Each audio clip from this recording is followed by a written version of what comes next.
The front lines of your army are a valuable thing. We need to make sure we're using them correctly so that we're not squandering our valuable asset. There are certain situations where the plan that you came with may now be ill-advised for some reason. This is where you have to learn to adapt your front lines. Let's take a look at some basic frontline compositions. So you could opt to bring a cheaper, weaker front line, typically composed of a faction's cheapest melee unit. You could go the other way and get all of the best melee units, although this will be expensive. Or you could go somewhere in the middle and bring a combination of the two, perhaps trying to execute a certain front line or flanking tactic. However, if you do bring a mixed unit line and march them forward putting no thought into where they're going and who they're facing up against, then you've been a fool, my friend. It's also important to note that none of these line types are wrong in any way. They all have different uses and can be good in different army builds. If you bring a weak, cheap front line, then you probably put your money elsewhere into monsters or cavalry, and thus you're strong in a different area. But even if you build your army and come with a certain plan, sometimes the enemy may bring an army that's good for countering your plan, and this is when we have to adapt. Enter the adaptive front lines. This is a reactive way to play which may be necessary in certain situations. So, for this adaptive front line, we'll be bringing a combination of troops. The main front line itself will just be a weak front line of whatever the cheapest melee unit we have is.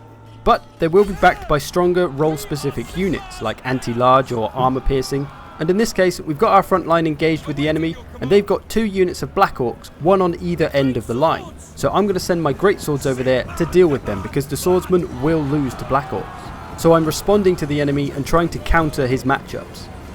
I could even just pull the swordsman back and have the greatswords replace them, so that the swordsmen survive and I could use them elsewhere, or get them to help out the other swordsmen. This is the idea of the adaptive front line. You have a bunch of troops in reserve and you send them to help the units that need help because of bad matchups. So let's take a look at some potential adaptive front lines. Chaos Warriors, a front line of them, great for dealing with light infantry, however they don't have any armor piercing, so they're not going to do well against heavily armoured units. So we can send a couple of armor piercing units in reserve, perhaps Great Weapon Chaos Warriors, although this is getting very expensive, so we could use Chaos Marauders with Great Weapons as they are also armor piercing, mix them in with the Chaos Warriors, we've got a great way to deal with heavily armoured units. So if the Chaos Warriors get a bad matchup against armor, we can send in the Chaos Marauders to help them out. If the Chaos Warriors don't need any help, we could use the Marauders to flank with or send them elsewhere. We can support with monsters. Trolls are armor piercing, so they can do the same job as the Marauders would. We can use all different monsters to try and accomplish the same different supporting tactics. But of course, different ones are better in different situations. It can sometimes be a case of simply supporting your front line though, regardless of their matchups. A weak front line like Chaos Marauders typically loses to most things, so mixing in some Forsaken could really help them out and just bolster that front line that little bit more and keep the wimpy Marauders from running away in 6 seconds. We can of course support with different types of unit. If it's a monster or cavalry heavy faction, you'll want to bring a lot of spearmen or anti-large units. You can use them in the same way that we were the armor piercing units. If some monsters or cavalry engages your front line into melee troops, they're going to struggle against them, so sending in your anti-large is the way to go. And finally, for a few live examples, in this one I've got a cheap skeleton warrior line, just been engaged by trolls, so I'm going to send over some spears to help with them. On the other end of the line, there is a giant who's attacking my cavalry that was engaged with their cavalry. Going to pull the cavalry away and bring over a unit of spears. And I'm also going to bring a second unit of spears because one probably isn't enough for a fresh giant. So you can see we're creating matchups that favour us using the anti-large units.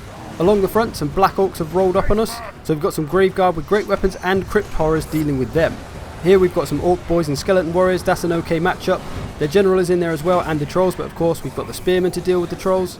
On the right flank they are overloading us somewhat and we don't have any troops left to deal with it, but that's okay. If we can win in the centre and on the left using our good matchups, then we should be all good. In this one it's a fairly even match in the centre, but on the left my Ungor herd are getting severely overrun by heavy troops. There's some great swords in here, some halberds knocking around, so I'm going to send over 2 units of Beastigor herd who are my heavily armoured armour piercing unit. They'll be able to deal with the great swords and also chop down some halberds while they're at it. Thus my Ungor herd will be thoroughly supported. Elsewhere I've got some poison units in the form of Chaos Spawn, looking to get them into the action but trying to keep them away from spearmen of course. There's some great swords and some swordsmen over here that could probably use a hand, so I'm going to throw them in there. They're going to reduce the stats of the enemy and support the units that they're fighting with. Last one, and IR the dwarves. Some Chaos Knights have charged into my dwarf warriors, so the natural reaction, send over the Slayers. They should be able to get rid of them relatively comfortably. Now I've got some Forsaken coming in on my front line, and I have dwarf warriors who are not going to be the best matchup. Forsaken aren't armor piercing, but they're still pretty strong, so it's probably best to give my dwarf warriors some support. Enter the Longbeards here. So I'm just looking for opportunities to counter whatever the enemy throws at me. There's some Chaos Spawn coming in here. Who's going to be the best for dealing with them? Of course, it's going to be more Slayers. So I'm going to bring them up, ready to go for those Chaos Spawn. So that seems to be most of their large units engaged. But I do have 2 units of Chosen Warriors with great weapons and some Chaos Warriors with great weapons coming up. So these guys are armor piercing. They're going to be very dangerous to my dwarves. So I'm going to have to prepare for them and try to use the best units that I have available to deal with them. And in this case, that unit is Hammerers. On the right here, I'm trying to get them into these Chaos Warriors. But this chariot's giving me some grief. Once we get to them though, that should be all good. I've got some Longbeards with great weapons going in as my Dwarf Warriors are about to fall to 2 units of Chosen. There's another unit of Chosen coming as well.